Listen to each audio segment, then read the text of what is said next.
নদীর পাড়ে এই ভাঙ্গাচোরা ঘরের সামনে মাচায় শুয়ে ভোরের হিমেল হাওয়া উপভোগ করছেন কুবের মিয়া। উনার নাম কুবের মিয়া। অগাধ ধন সম্পদের মালিক তিনি। নামে ধনে কুবের হলে কি হবে? প্রচণ্ড কঞ্জুস সে। তাই গ্রামের সবাই তাকে ডাকে কঞ্জুস মিয়া। সে এতটা কৃপণ যে ভাঙ্গা ঘর ঠিক করে না। ঘরের চালা দিয়ে পানি পড়ে একটু বৃষ্টি এলেই ধমকা হাওয়ায় তো ঘরখানা দুলে। সে সব সময় একটা লুঙ্গি আর গেঞ্জি পরে থাকে। ভালো কোনো জামা বা পোশাকও সে পরে না।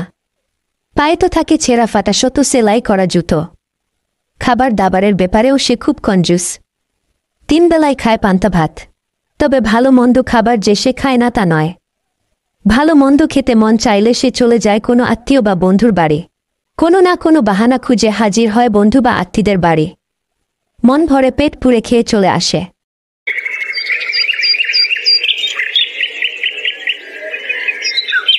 এভাবে শুয়ে বসে হাওয়া খেয়ে তো আর পেট ভরবে না। আজ আর পান্তা ভাত খাইতে মন চাইছে না। অনেক দিন হয় ভালো মন্দ খাই না। আজ কার বাড়ি যাওয়া যায়? কার বাড়ি যাওয়া যায়? পাইছি। আজ হোজ্জার বাড়ি যাওয়া যাক। হোজ্জার বাড়ি তো 2 গ্রাম পেরিয়ে। অত দূর যেতে চাইলে তো গাড়ি করে যেতে হবে। তখন গাড়ি ভাড়া দিতে হবে। থাক, নাসির উদ্দিন হোজ্জার বাড়ি যাব না। তবে আশেপাশে প্রায় সব আত্মীয়দের বাড়ি যাওয়া তো শেষ। এখন গেলে তেমন আর যত্ন করে না।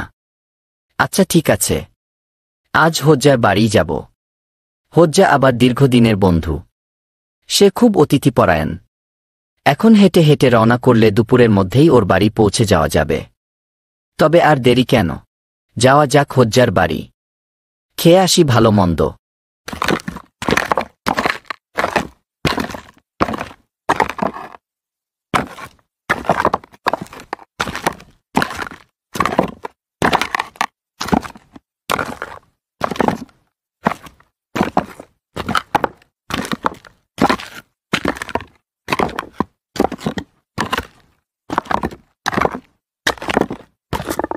আরে বাপ, খেয়ে নে। তাজা তাজা ঘাস দেখেও খেতে চাস না? তোরে কি পোলাও গোস্তুরে দেখাবো? খা, খেয়ে নে। সোনা মানিক আমার, খেয়ে নে। আমি নিজ হাতে ঘাস খেতে আনছি তোর জন্য। খেয়ে নে, পরে তোরে মাঠে নিয়ে যাব ঘাস খাওয়াতে। এখন এইগুলোই খেয়ে নে। কে যেন আসছে আমার বাড়ির দিকে। এই ভোর দুপুরে কে আসতেছে? কঞ্জুস কুবের মিয়া মনে হইতাছে। গেঞ্জি লুঙ্গি পরা, পায়ে শত সেলাই করে জুতো। কঞ্জুস কুবেরই তো মনে হয়। হাতাই।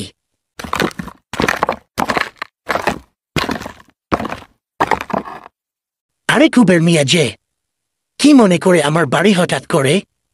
তাও এই ভোর দুপুর বেলাতে? আর বলো না হোজ্জা, তুমি হলে আমার বাল্যবন্ধু। তোমার কথা খুব মনে পড়তেছিল। মনটা আকু বাকু করছিল তোমাকে দেখার জন্য। তাই শত কাজ ফেলে চলে এলাম তোমার বাড়ি তোমাকে দেখতে। তোমার মন যে কেমন আকু বাকু করছে তা কি আর আমি জানি না? বেটা কঞ্জুস, আমি তোমাকে চিনি না ভেবেছ? দাঁড়াও, আজ তোমাকে একটা শিক্ষা দিব। তোমার কিপ্টেমি আজ বার করব। বেটা কঞ্জুস কুবের, এত দূর থেকে আসছো তুমি? গায়ে ধুলা বালি লেগে আছে? চলো ঘরে যাই। হাত মুখ ধুয়ে নেবে। এখন তো দুপুর। চলো, দুপুরের খাবার খেয়ে নেবে। আসো বন্ধু আমার সাথে। আরে আমি এই জন্যই তো এসেছি। বোকা হোজ্জা কি আর এসব বুঝবে? আহ এত করে যখন বলছো, আমি তো আর না করতে পারি না। আমি আবার এমন মানুষ না। ঠিক আছে বন্ধু, চলো।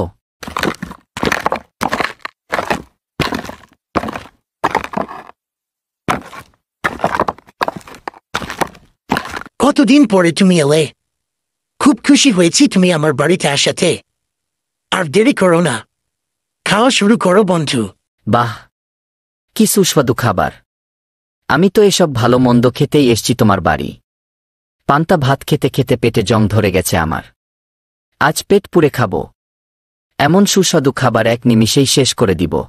আরে বন্ধু, আমার পেট এমনিতেই ভরা, তো কি আর করা? তুমি এত করে যখন বলছো, না খেলে তুমি আবার মনে কষ্ট পাবে।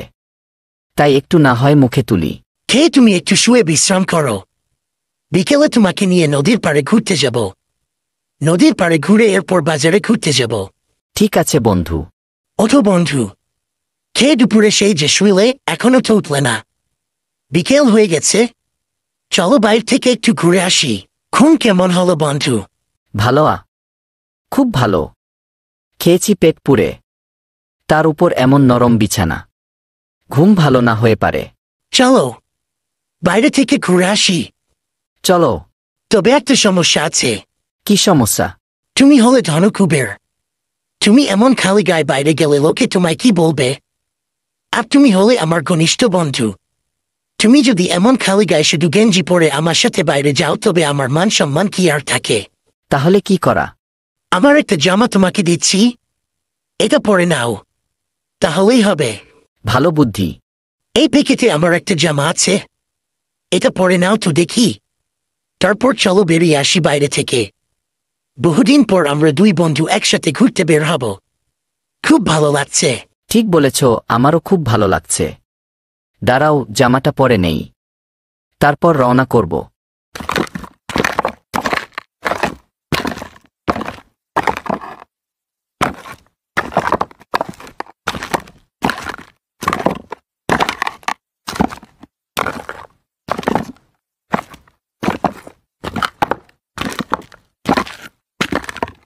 কি হে করিম বক্স, কোথায় যাও এই বিকেল বেলা? একটু গঞ্জে যাই, বাচ্চার জন্য ওষুধ আনতে হবে। কেন, কি হয়েছে তোমার বাচ্চার? বাচ্চাটার পেট খারাপ করেছে। তো তোমরা কোথায় যাও এই বিকেল বেলা? আমরা একটু ঘুরতে বের হয়েছি। তোমার সাথে উনিকে হে হজ্জা, তাকে তো চিনলাম না। ওর কথা বলছো? ও আমার বাল্য বন্ধু। আমরা কাল থেকে একসাথে বড় হয়েছি। আগে ওরা এই গ্রামেই থাকতো। মহামারীর সময় ওর বাবা দূর গ্রামে সপরিবারে চলে যায়। ও ওই দূর গ্রামে থাকে, আমার এখানে বেড়াতে এসেছে। এতদিন পর ও এলো বেড়াতে, তাই ওকে নিয়ে ঘুরতে বের হয়েছি। ওর নামটাই তো তোমাকে বলা হলো না। ওর নাম কুবের মিয়া। শুধু নামে কুবের না, ধনেও কুবের। অনেক সম্পদ ওর, হিসাবে করে শেষ করে বলা যাবে না। আমি মিছে বলছি না, সব সত্যি। এই যে ও জামাটা পরে আছে, এটাও আমার। এ কোথাও মিথ্যা না। বিশ্বাস না হলে ওকে জিজ্ঞাসা করলেই পারো আমি এক বর্ণমিথ্যা বলেছি কিনা। কি বলছো? তাই নাকি? আচ্ছা, এখন তবে যাই।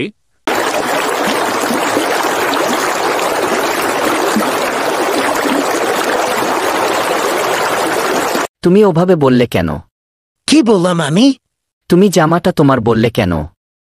তোমার দেখি কোনো কাণ্ড জ্ঞান নাই, দেখলে না? এ কথা শুনে করিম বক্স কেমন মিটিমিটি হাসতেছিল। দিন দিন তোমার বুদ্ধি লোপ পাচ্ছে। জামাটা তোমার এ কথা বলা তোমার উচিত হয়নি। দুঃখিত বন্ধু, জামাটা আমার এই কথা আর বলবো না। তুমি রাগ করো না। এসো নদীর এই মনোরম দৃশ্য উপভোগ করি। তুমি উপভোগ করো, আমার দরকার নাই। আমি চুপচাপ বসে থাকব। আর রাগ করো না বন্ধু, নদীর দৃশ্যটা দেখো, কত সুন্দর, কত মনোরম। আমরা ছোটবেলায় কত খেলা করেছি এই নদীর জলে, কত বেলা ভাসিয়েছি। মনে হয় এই তো সেদিনের ঘটনা।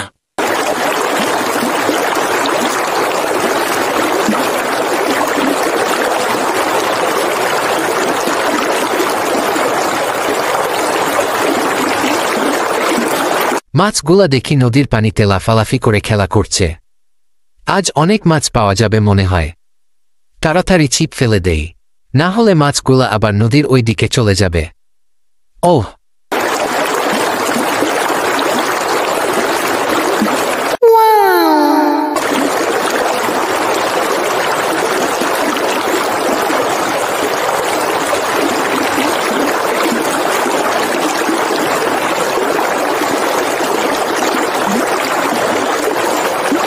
আরে হজ্জা, এখানে চুপচাপ বসে আছো যে? হ্যাঁ, চুপচাপই বসেছিলাম। কথা বললে তো মাছগুলা চলে যেত, তার চেয়ে চুপচাপ বসে তোমার মাছ ধরে দেখতেছিলাম আমরা। আরে ডাকলেই পারতে আমাকে। আর তোমার সাথে উনি কে? আগে তো দেখি নাই কখনো। আরে ও হলো আমার বন্ধু কুবের, ধনু কুবের। তার নাম তো শুনেছি অনেক। শুনবেই তো, ওর মতো এত সম্পদ আর কারো আছে নাকি? ওর অর্থাগারের চাবি তো হবে মনে হয় কয়েক গরুর গাড়ি। ওর হাতিশালে আছে বহু হাতি, ঘোড়াশালে আছে শত শত তেজি ঘোড়া, আছে দামি দামি পোশাক রত্নরাজি। এই যে জামাটা ওপরে আছে এটা কিন্তু ওরই জামা। বিপুল সম্পদ থাকলেও আমি শুনেছি সে নাকি। কি শুনেছ? না কিছু না, আমি যাই, আমার দেরি হয়ে যাচ্ছে।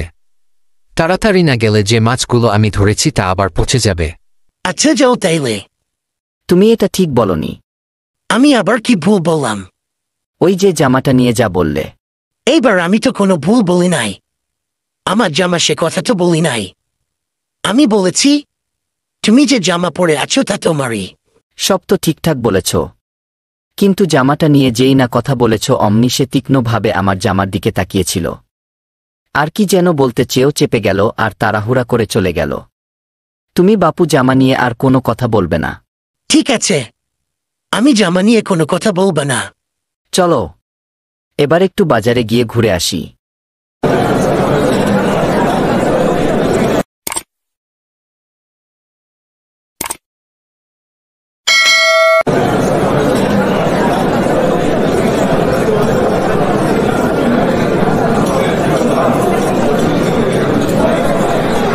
আরে হজ্জা যে, আসো স্টলে গিয়ে বসি, হালকা পানীয় নাস্তা করি। না, এখন কিছু খাবো না। তা কি করে হয়? তুমি হলে আমাদের প্রিয়জন, আপনার লোক। খাবে না বললেই কি হবে? তো তোমার সাথে কে গো ওই জনাব? ইনি আমার বন্ধু কুবের। সেই ধনকুবের নয় তো আবার? সেই ধনকুবেরই তিনি। এক নামে সবাই তাকে চিনে। তার সম্পদ অমূল্য রত্নরাজির অভাব নাই, দেখে চোখ জুড়িয়ে যায়।